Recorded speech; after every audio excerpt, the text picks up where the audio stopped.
आज Nifty expiry के दिन आखिरी घंटे में बाजार में जोश दिखा। इसी के साथ बाजार बढ़त पर बंद हुआ। सेंसेक्स 385 अंक चढ़कर 66,266 पर बंद हुआ तो निफ्टी 116 अंक चढ़कर 19,727 पर। आज सबसे ज्यादा खरीदारी बैंकिंग, रियल्टी, एनर्जी शेयरों में रही। वहीं एफएमसीजी और फार्मा शेयरों में आज दबाव का दिन था। दिग्गज फंड मैनेजर प्रशांत जैन ने स्मॉल कैप की तेजी पर सावधान किया है। हमसे एक्सक्लूसिव बातचीत में उन्होंने बबल बनने का अंदेशा जताया है। बाजार में अगर कहीं पर एक्सेस है, रिस्क है, तो वो स्मॉल कैप्स में है। मिड कैप्स में भी उतना नहीं है, स्मॉल कैप्स में बहुत ज़्यादा कहीं कहीं पर एक्सेस है।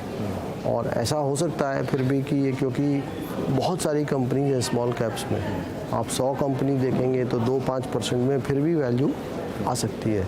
लेकिन अगर हम आम तौर पे कहें तो स्मॉल कैप्स में वाकई काफ़ी एक्सेस है और उसमें मोमेंटम भी उसी में है, क्योंकि रिटेल निवेशकों का जो फ्लो है, जो स्मॉल कैप फंड्स में पैसा आ रहा है, तो ये सब इसका कारण है। मैनेजिंग एडिटर अनुज सिंघल से खास बातचीत में प्रशांत जैन ने यह भी कहा कि एचडीएफसी बैंक देश का बेहतरीन बैंक रहा है और बैंक ने अच्छा रिटर्न भी दिया है। उन्होंने आगे कहा कि आगे भी एचडीएफसी अच्छा रिटर्न दे सकता है, इसलिए इसमें निवेशित रहना फायदेमंद होगा। प्रशांत जी, ये सवाल अब मुझे आपसे पूछना है और आपको इसका जवाब देना पड़ेगा, क्योंकि अब आप शायद दे सकते हैं इसका जवाब।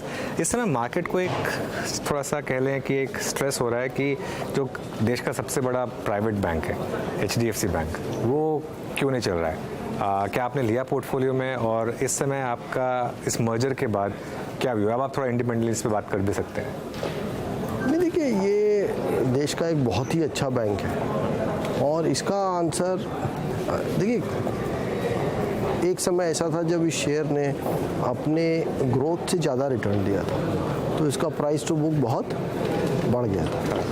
तो जब कोई भी चीज़ बहुत महंगी हो जाती है, तो जैसा मैंने शुरू में ही कहा था कि उसके बाद कुछ समय ऐसा हो सकता है कि बिजनेस ग्रो करे लेकिन शेयर में रिटर्न नहीं आए। और इसीलिए मैं हमेशा कहता हूँ कि केवल अच्छा बिजनेस खरीदना ही काफ़ी नहीं है। अच्छी वैल्यूएशन, अच्छे कम से कम बहुत हाई वैल्यू पे तो नहीं खरीदना चाहिए।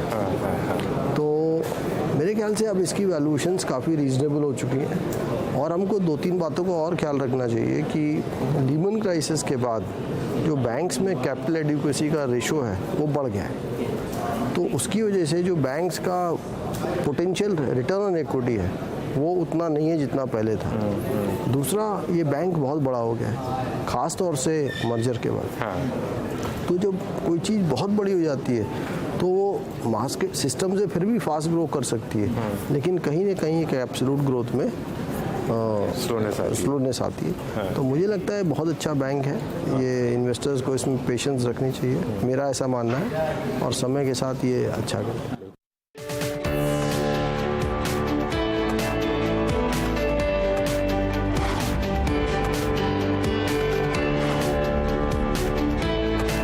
हमारा पोर्टफोलियो पब्लिक नहीं, लेकिन आप मीडिया वाले आप हम सब निकाल लेते हैं।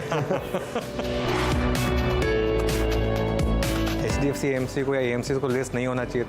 पावर सेक्टर में एनटीपीसी पर आपने काफ़ी बुलिश बेट ली है। आप एक बहुत बड़ी बेट ली और बहुत उसके आपके लिए सक्सेसफुल भी रही महिंद्रा एंड महिंद्रा की। देश का सबसे बड़ा प्राइवेट बैंक है एचडीएफसी बैंक, वो क्यों नहीं चल रहा है? आपके पोर्टफोलियो में जोमेटो है या लैंडमार्क कार्स है, ये स्पेस आपको लगता है कि अब करेक्ट हो चुकी है?